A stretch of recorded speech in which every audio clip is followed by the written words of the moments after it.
AI technology వచ్చేసిన తర్వాత traditional software job చాలా ఉన్నాయి. అవును. వాడికి ఏంటంటే థ్రెట్ వచ్చేసి లేఆఫ్స్ ఎక్కువ కనిపిస్తున్నాయి మనకి. సో ప్రస్తుతం ఉన్నటువంటి స్టూడెంట్స్ దీన్ని ఛాలెంజింగ్గా తీసుకుని ఏ విధంగా ముందుకెళ్లాల్సినటువంటి అవసరం ఉన్నాయంటారు? అంటే ఏ స్టెప్స్ ఫాలో అవ్వాలి?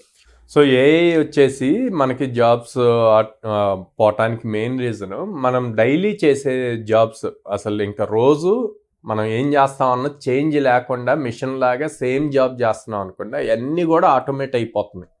సో దానివల్ల బేసిక్ లెవెల్ జాబ్స్ అన్నీ కూడా ఏఐ వల్ల చేంజ్ అవుతుంది. ఫర్ ఎగ్జాంపుల్ లైక్ టెలికాలర్స్ కానీ, డేటా ఎంట్రీ జాబ్స్ కానీ, లేకపోతే వీళ్ళ వర్క్ ఎంతవరకు జరిగిందని వీళ్ళ పైన మేనేజర్స్ చెక్ చేసే వాళ్ళు ఉంటారు. సో అట్లాంటి జాబ్స్ అన్నీ కూడా మనకి టూల్స్, ఏఐ టూల్స్ వచ్చి రీప్లేస్ చేసేస్తున్నాయి. హ్యూమన్స్ని ఏఐ టూల్స్తో రీప్లేస్ చేసేస్తున్నారు. ఇక్కడ మీరు తెలుసుకోవాల్సింది ఏంటంటే ఏఐ ఎప్పుడు కూడా మీ జాబ్ని తీసేది. ఏఐ నేర్చుకున్నవాడు మీ జాబ్కి ఆల్టర్నేట్ చేస్తాడు. ఓకే, సో అంటే అక్కడ కూడా ఇంకో పర్సనే కదా. సో అంటే మీరు కూడా నేర్చుకోవాలి, అప్ స్కిల్ అవ్వాలి. ఇప్పుడు ఎవరైతే ఫ్రెషర్స్ ఉన్నారో, ఫ్రెషర్స్ కోడింగ్ ఎంత ఇంపార్టెంటో ఏఐ టూల్ ఏది యూజ్ చేస్తే ఈ కోడింగ్ వస్తుంది అన్నది తెలుసుకోవటం కూడా అంతే ఇంపార్టెంట్. అట్లా అని చెప్పి ఫ్రెషర్స్కి ఫుల్ ఫ్లెడ్జెడ్గా data science side, AI side jobs ఉన్నాయా అంటే లేవు.